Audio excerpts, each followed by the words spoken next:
River Unitarian Congregation. We gather with gratitude this morning on the traditional territory of the Adawanaran, Anishinaabe, and Haudenosaunee peoples.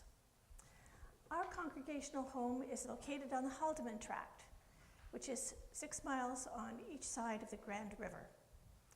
Today, many Indigenous peoples continue to call this land home and act as its stewards. This stewardship responsibility extends to all peoples living here to care for the land and to preserve it for generations to come. We are indebted to the Indigenous teachers and teachings which inform us how to live in harmony with the earth. My name is Kathy Keefe, and I'm assisting Rev Jess with the service today. We welcome all of you to our service, especially those of you who are seeking for a spiritual home. Many of us were once seeking for something larger than ourselves to which we could belong and where we could feel rooted while searching for and creating meaning together.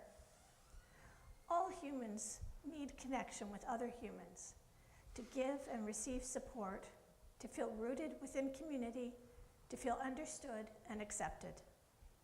Our congregation provides this for me and for all who participate within it. Other beings that are not human, including trees and fungi, are also organized in communities, which give and receive reciprocal support. And Rev Jess will be talking more about this today. There are many opportunities beyond our Sunday services to connect. To learn more, please review the weekly online newsletter, our website, Facebook group, and displays and pamphlets around the building. You can fill out a welcome card that looks like this, located on the back of the pews, to request a name tag or be added to our email list. The welcome cards can be placed in the offertory plate when they're circulated. I have a couple of announcements. The Dream Auction is coming up on November the 18th. If you're not sure what the Dream Auction is all about, or you're stumped about what might be a successful Dream Auction offering, or don't know how much to charge, do you want to hear about some of the events that have been successful in the past?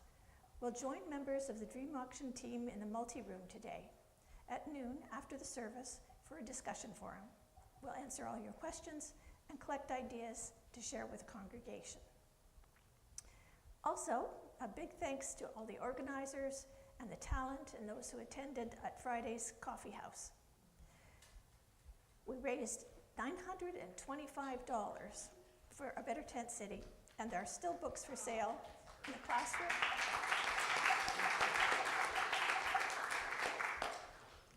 The books for sale are in the corner classroom. They're for $5 each, and you can give the money to Rev Jess, and all proceeds go to GRU and a Better Tent City.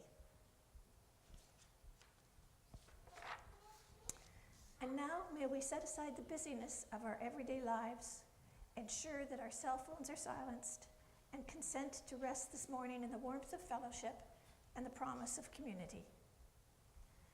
Please rise now in body or in spirit to sing our opening hymn, number 95, There's More Love Somewhere.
People have asked me why I don't clap as much during the hymns, and it's because if you've ever watched a live stream, there's just a little bit of a delay between the audio, and so it really looks like we don't know what we're doing, even more so than usual, so I try to stop myself from doing that on camera. But you would be welcome and encouraged to clap during the hymns. A couple of weeks ago, I talked about the startling sight of starling murmuration.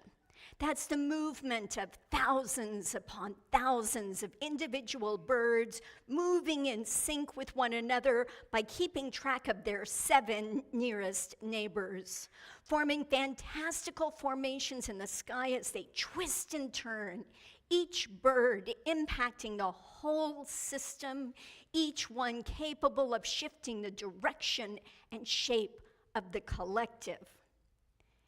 Today, we turn our focus underground to the equally fantastic web of life that sustains us invisibly. Those root-like filaments of fungus, a vast underground network known as mycelium that pokes through the earth on occasion as mushrooms, fungi that we can see, smell, touch, and taste. A mushroom is the fruiting body of a vast underground network beneath our reach. The mushroom is just the spore bearer to ensure the fungi's continued propagation. So it's fitting that the Canadian Unitarian Council's youth network is called the Mycelium Network. Mycelium, of course, with 2 U's, because we like to do that as Unitarian Universalists. They say the Mycelium Network aims to reflect these qualities. We are deeply interconnected, growing and changing as needed, responding to the environment, interconnected, growing and changing as needed, responding to the health of the whole forest as essential, the forest being our greater Unitarian Universalist movement. After all, mycelium spreads far and wide underground, and when the conditions are right, mushrooms appear. And so we dedicate our chalice this morning to all our UU youth this morning and the energy and inspiration they bring to our community. Let this flame be a symbol of the wholeness we seek.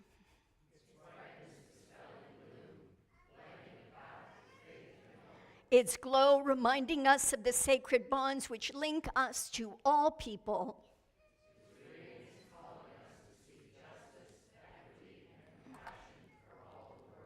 Love is the doctrine of this church. The quest for truth is its sacrament, and service is its prayer. To dwell together in peace, to seek knowledge and freedom, to serve humanity in harmony with the earth. Thus do we covenant together. This morning, you are the story. It is time for our annual ad hoc Halloween parade, so everybody wearing a costume, meet me in the back of the sanctuary and follow me.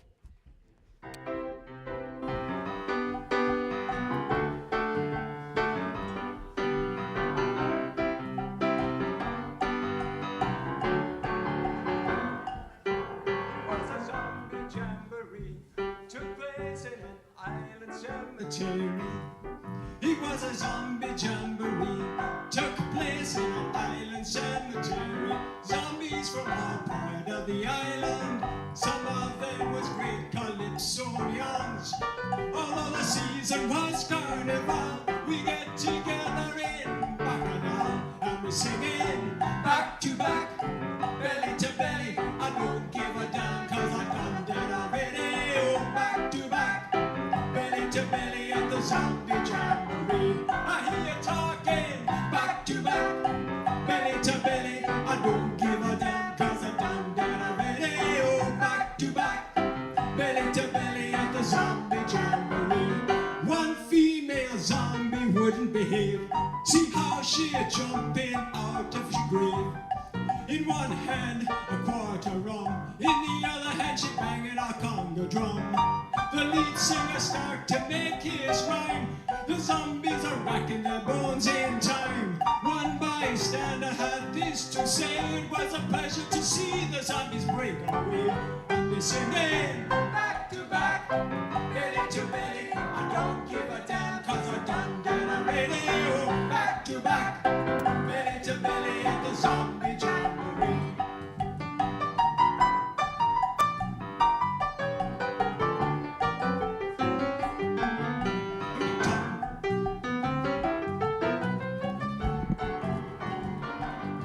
I'm gonna talk to Miss Bridget Bardo and tell her, Miss Bardo, take it slow. All the men think they are Casanova when they see that she's barefoot all over. Even old men out in Topeka see their hearts getting weaker and weaker. So I'm going to ask her, for your sake and mine, at least wear earrings part of the time. And I'm singing back to back, belly to belly. I don't give a damn 'cause I'm not dead already. Oh, back to back, belly to belly at the zombie jamboree.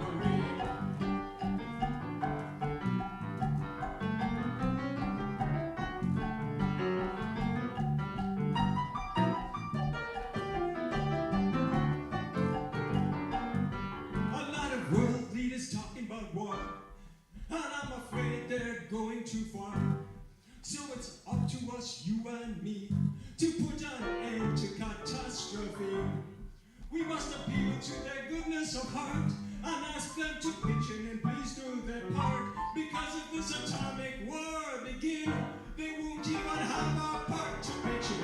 And we'll be singing back to back, belly to belly. I don't give a damn 'cause I'm done dead already. Oh, back to back, belly to belly at the zombie jamboree. I will be singing back to back, belly to belly. I don't give a damn 'cause I'm done dead already. Oh, back to back, belly to belly at the zombie jamboree. Zombie jamboree.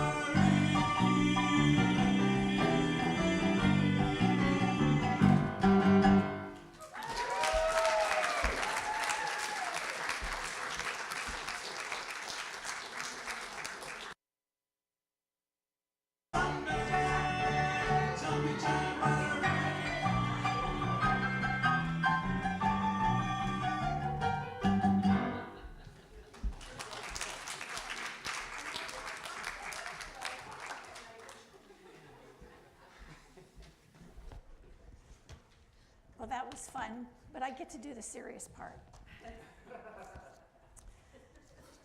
The relationship between the congregation and its peoples is symbiotic. The community sustains the people who comprise it, and those people sustain the congregation with their gifts of time, talent, and resources. In addition to a monetary pledge, I currently offer my service as an usher and a worship arts committee member. I've also served on the Social Action Committee, the Ministerial Search Committee, and was one of the founders of our library. This community sustains me by giving me a sense of belonging, a spiritual home, and provides a sense of being part of something greater than myself. Each person here is a contributor. Whether you're a visitor offering your presence for the first time or a longtime member engaged in multiple ways. We'll now share the ritual of passing the offertory plate. Today it's a Halloween bucket. As you hold it in your hands, take a moment to think of what this congregation means to you and what you offer to it from your time, your talents, and your resources. Know that every offering is precious and gratefully received.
So this costume is actually the costume I wore when I was 15 years old.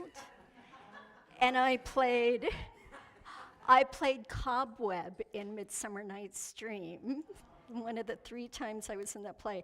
And my mom went shopping for this material, and the only thing she found was like this insanely expensive chiffon, so she made me promise I'd never get rid of it. So Mom, still have it in the closet.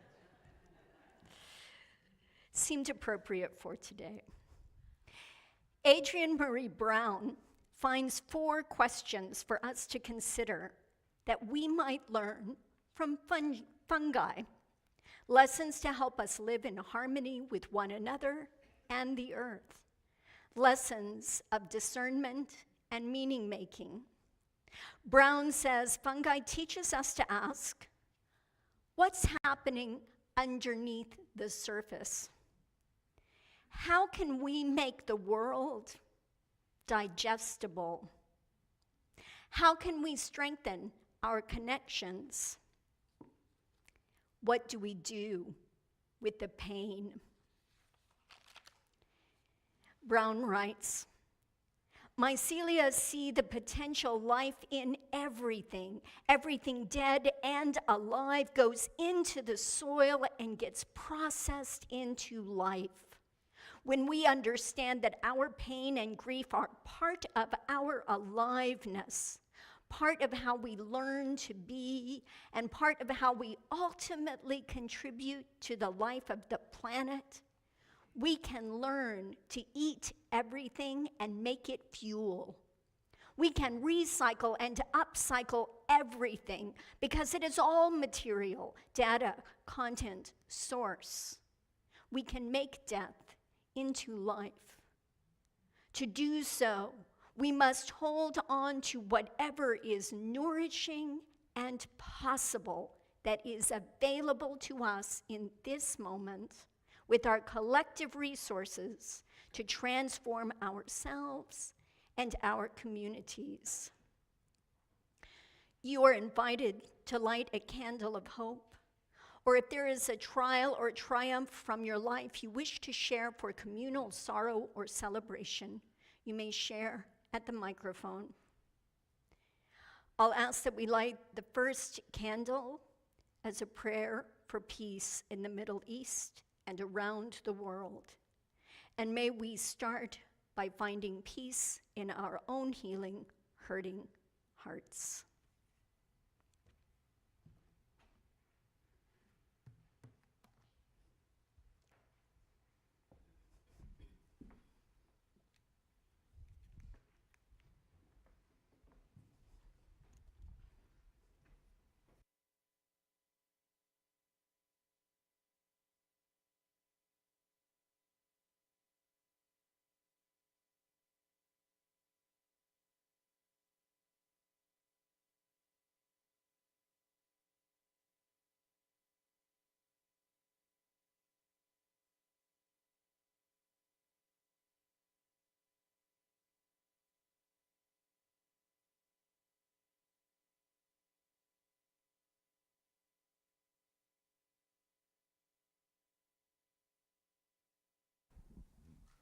I'm Kathy.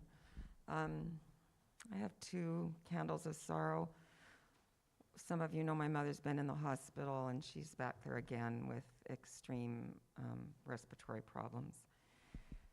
And my second candle is deep sorrow for some of my siblings who hold such resentment towards each other that might be healed.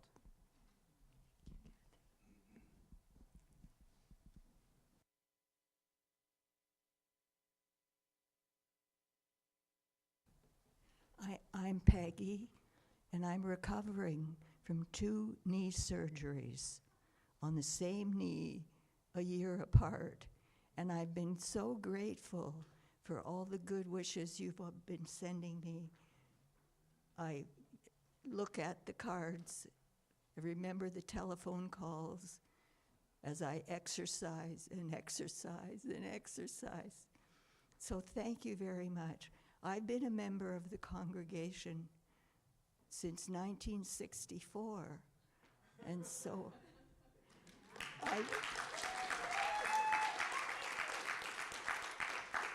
but more recently, you've been sending me birthday cards, which also help growing old. I'm clumsy and I'm slow, but I'm not in pain anywhere. So I'm learning how to walk with a walker. And hopefully, as the surgeon suggests, takes about a year to find out that the leg that got the surgery is part of you again. So let's hope for the best. But thank you for your help in sending me good wishes. Happy birthday, Peggy.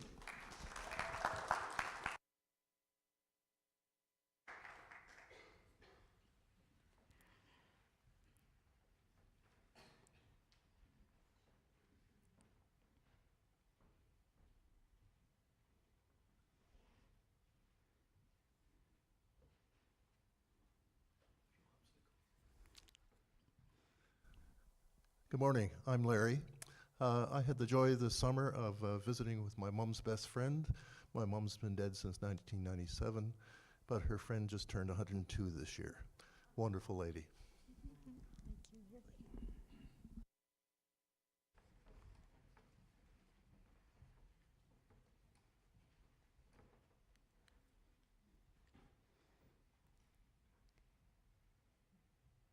We'll light a final candle in deep appreciation for that web of being, all of those threads that bind us together through birthdays, through new knees, through deep connections with this community over many years, with my mom for the interdependent web costume.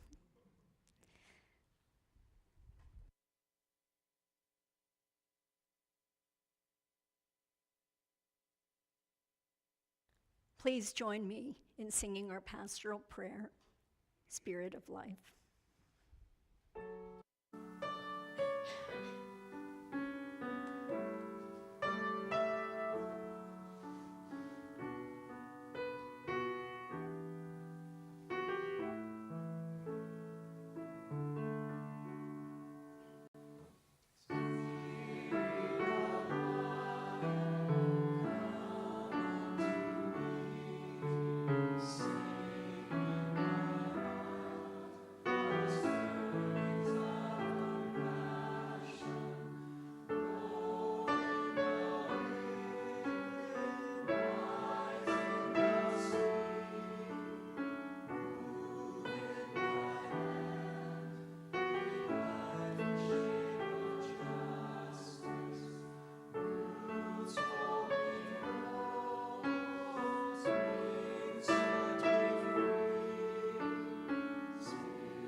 Peace activist Norman Cousins wrote, "I am a single cell in the body of 6 billion cells.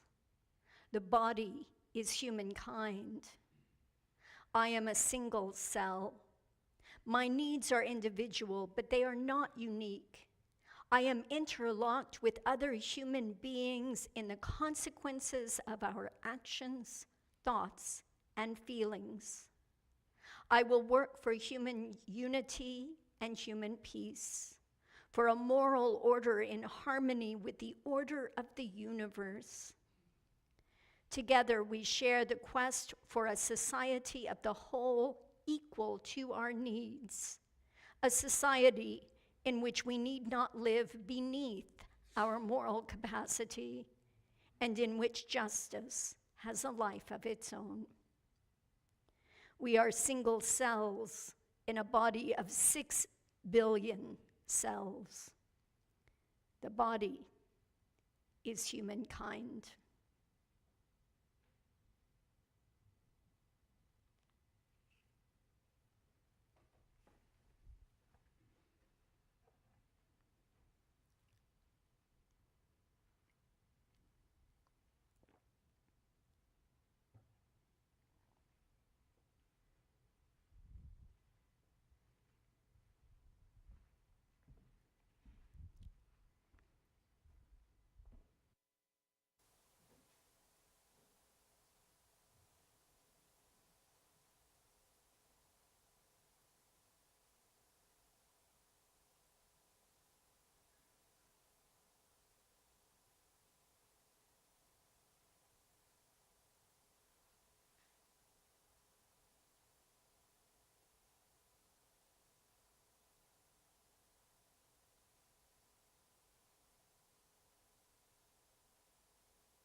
It's the stuff of nightmares, a plot from a horror movie, something that arrives in the dark for the last of us. There's a fungus among us, not just any fungus. There's a fungus among us, not just the friendly fermenters, bringers of bread and beer, not just the fomenting ilk preying on fallen leaves to rot, tilling, turning it to sink to soil. There is a fungus among us that is known as zombie fungi, whose lives depend on hijacking live insects, manipulating their host's behavior to ensure the fungus alone survives and procreates. One of those types of zombie fungi, and oh yes, there's more than one, is Ophiocordyceps unilateralis, which even the name sounds ominous.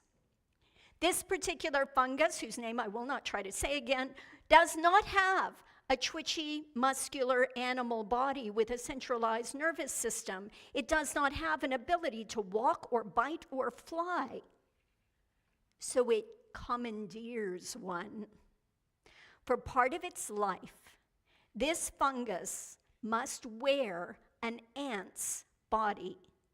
Meanwhile, in physiological, behavioral, and evolutionary terms, the hapless ant becomes a fungus.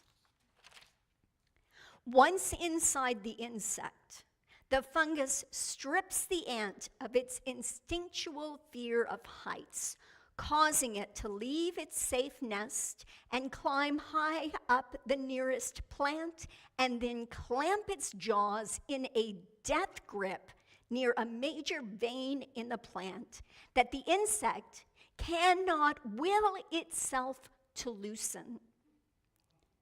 The fungus then sprouts mycelium, those thin root-like tendrils, which are forced out from the ant's feet, and which then stitch the feet to the plant's surface.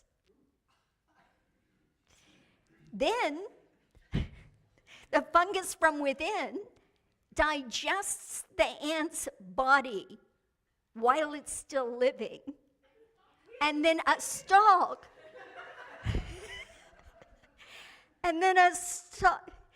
oh, I should get an amen for that. I don't know.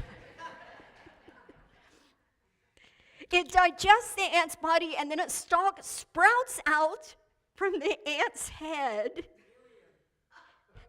And the stalk produces spores, which then shower down on the heads of the unsuspecting ants passing below.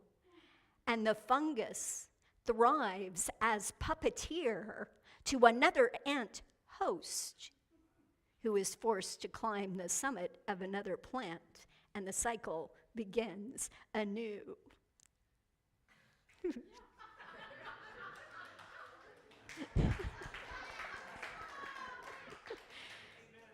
Oh, that's so wrong. It does sound like something out of a science fiction novel, right? But zombie fungi are real, as well as really disgusting. We need not invent monsters, build sentient robots, nor look to outer space for alien life forms. The strangest aren't alien to Earth at all. The fungus is among us. Meanwhile, our brains tell us the story that we humans are masters of all we survey, because to an unusual degree among other mammals, we can manipulate our environment. Whee! And we commit to this outsized mythology of our superiority, even though we are actually not more adaptable than the smallest of entities, even though we are vastly outnumbered, even though We are newcomers on the geological time scale, relatively fragile on the planetary sphere. We who can be felled by the smallest virus from whom we have limited protection. Our every breath invites the outside in. Fungi expert Merlin Sheldrake, in his book Entangled Lives, writes, "Every inch of the planet is covered by microscopic organisms, microbes, including types of fungi. For your community of microbes, your microbiome, your body is a planet. Some prefer the temperate forest of your scalp, some the arid plains of your forearm, some the tropical forest of your crotch or armpit. Your gut, ears, toes, mouth, eyes, skin, and every surface, passage, and cavity you possess teem with bacteria and fungi. You carry around more microbes than your own cells. There are more bacteria in your gut than stars in the galaxy. For humans, identifying where one individual stops and another starts is not generally something we have to think about. It is usually taken for granted that we start where our bodies begin and we stop where our bodies end. But our lived reality is not so clear-cut from the point of view of how a fungus lives. We contain multitudes. We are more than the sum of our parts, but fungi, ever more so. That fungi live within us and around us. They straddle our cozy binary categories. Fungi are boundary dwellers, decompose waste, compose new soil, dwell between life and death. They are friends with healing medicine and foes armed with deadly harm.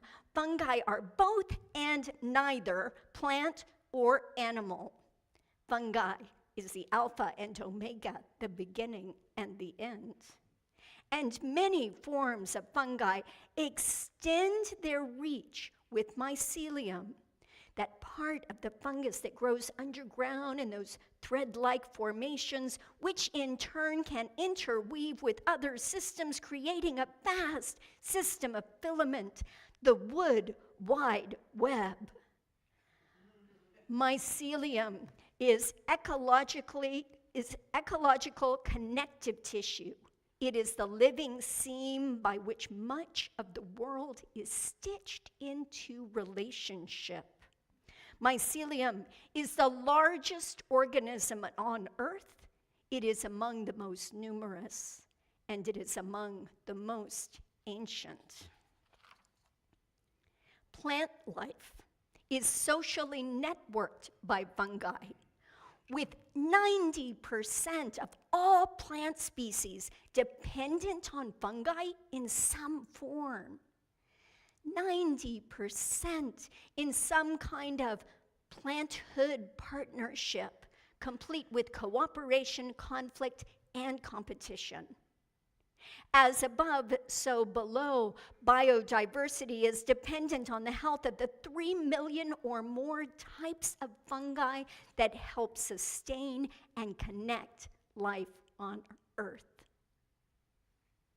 A road diverged in a yellow wood, and you and I cannot travel both and be one traveler, but fungus with mycelia can travel both roads and more simultaneously, and later redirect its resources when it finds which of those roads does indeed make all the difference.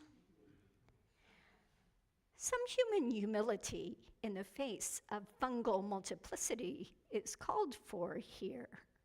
For though we can describe this network of mycelium, can observe some of what it does, we do not yet comprehend how or why it does what it does.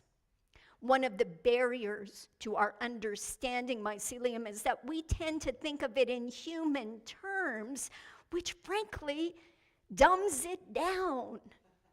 Instead, Sheldrake asks, what if we learn to think more like fungi? And to think more like fungi, we have to reassess how we define intelligence. Here's some of how fungi think.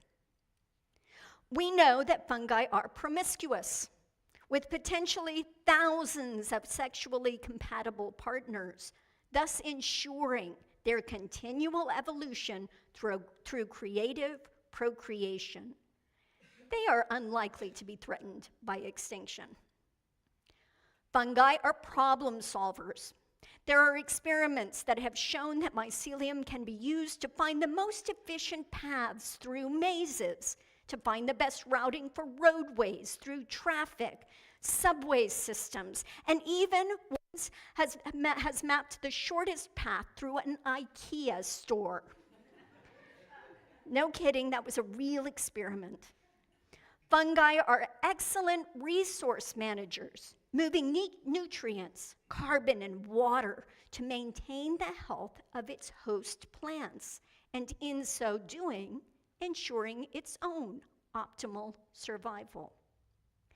Fungi serve as filters of toxins, radiation, oil spills, transforming pollution by neutralizing and rehabilitating contaminated dirt back into healthy soil. Fungi can even be trained to evolve the capabilities to metabolize particular pollutants, and thus learn how to survive in different environments with changing sources of food or fuel. Inevitably, humans will observe this behavior, these natural phenomena, and deem them instinctual responses to environmental stimuli.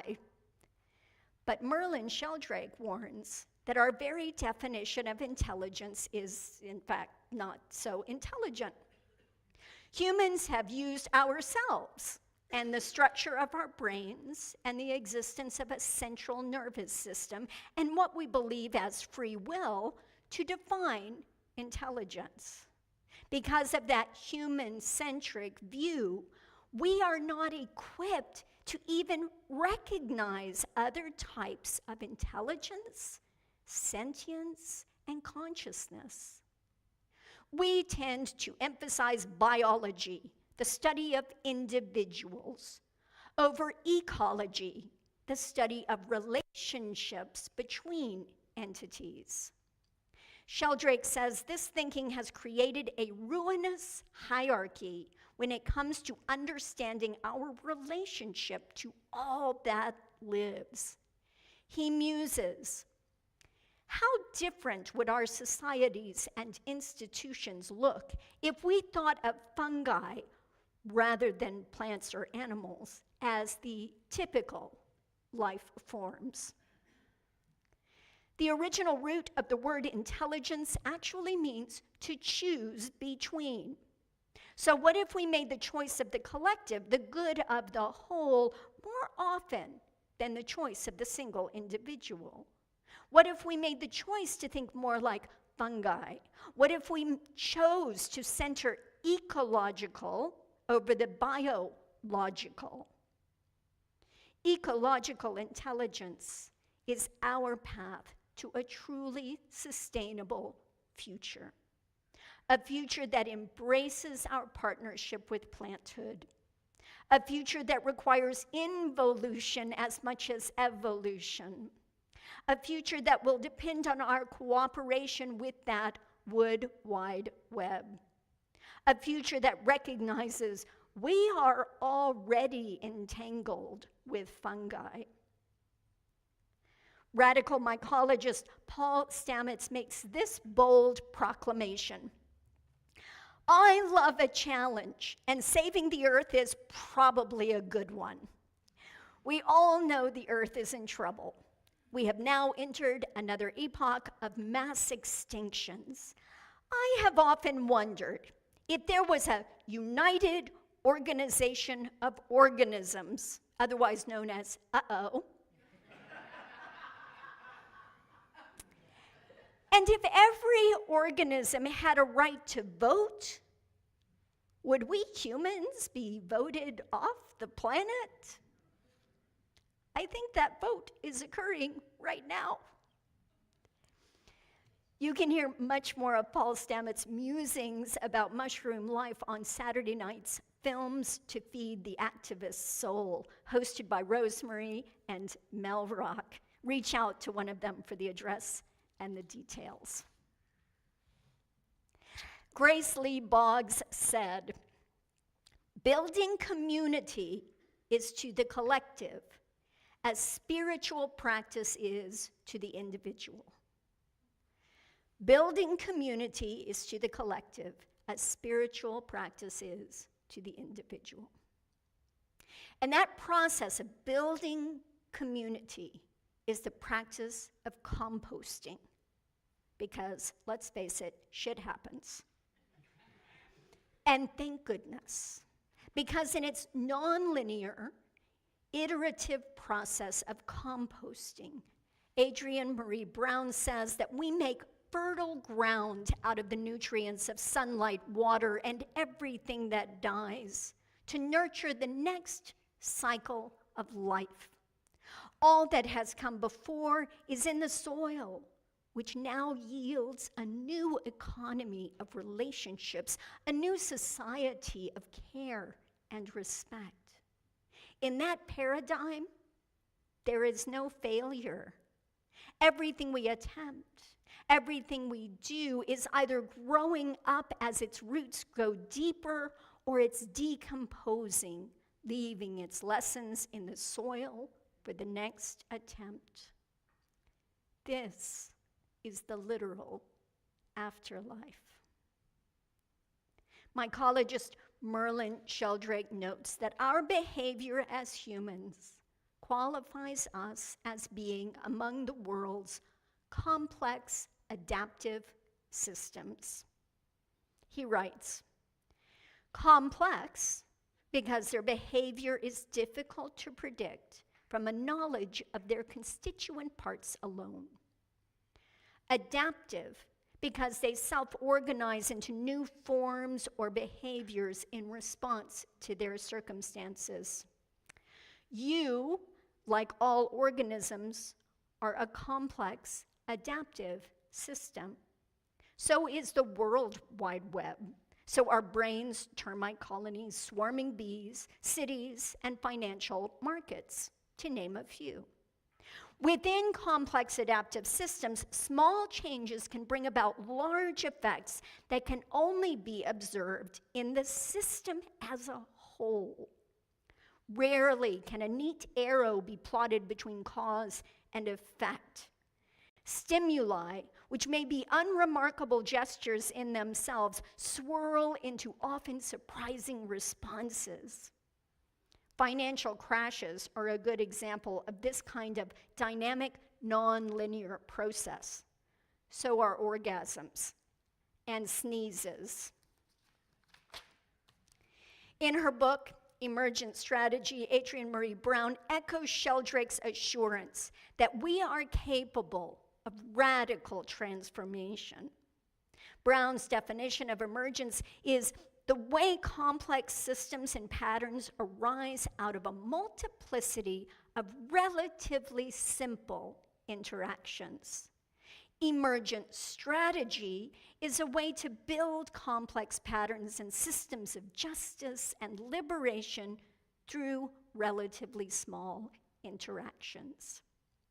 Brown writes, all of us who are working to build an equitable, just, abundant, and resilient future here on Earth have much to learn about mycelia, the fungal network that binds the soil beneath our feet and works as a communication mechanism between trees, among other things. What impresses me most about mycelia is the majority of its existence and work is done underground, and yet it tangibly contributes to the resilience and well-being of itself and its entire ecosystem. I think humans, and especially those of us who are seeking collaborative justice, have so much to learn from our not-so-distant fungal relatives. The earth teems with life. There is an unseen universe in every inch of soil, roiling under our skin, modulating every organ, modifying every morsel of food we contemplate or consume. So, all due respect to that peace activist, Norman Cousins, who proclaimed, "We are single cells in a body of 6 billion cells." There are multitudes of more than human cells that we interact with and are interdependent upon for the sustenance of our lives. We contain multitudes, true, and we live within multitudes of multiverses, both seen and unseen. What possibilities lie ahead if we expand our understanding to commune with the fungus among us, present in every intake of breath, present in every handful of matter? I'll close with a poem inspired by the Persian poet Hafez, written by Daniel Ladinsky. This is called "In a Handful of God." Poetry reveals that there is no empty space. When your truth forsakes its shyness, when your fears surrender to your strengths, you will begin to experience that all existence is a teeming sea of infinite life. In a handful of ocean water, you could not count all the finely tuned musicians who are acting stoned for every intelligent and sane reason, and of course, are becoming extremely sweet and wild. In a handful of the sky and earth, in a handful of God, we cannot count all the ecstatic lovers who are dancing there behind the mysterious veil. True art reveals there is no void or darkness. There is no loneliness to the clear-eyed mystic in this luminous, brimming, playful world. May it be so. Will you rise in body or in spirit for a closing song, number 163 in the gray hymnals, for the earth forever turning.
Beatrix Potter, famous for her children's books featuring Peter Rabbit, was also a Unitarian and a skilled amateur mycologist who studied mushrooms and drew elaborately detailed illustrations of fungi.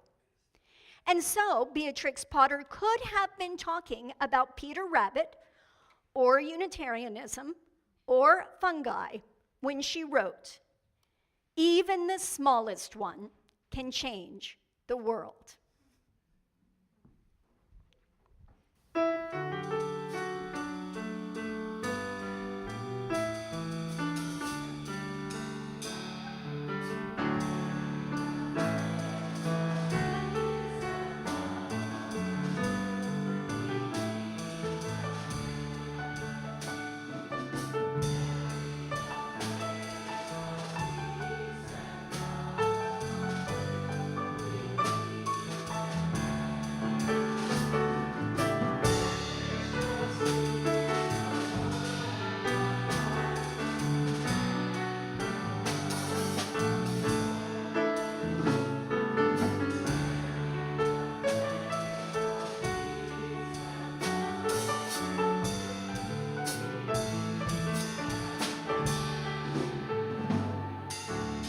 Let the people say, Amen.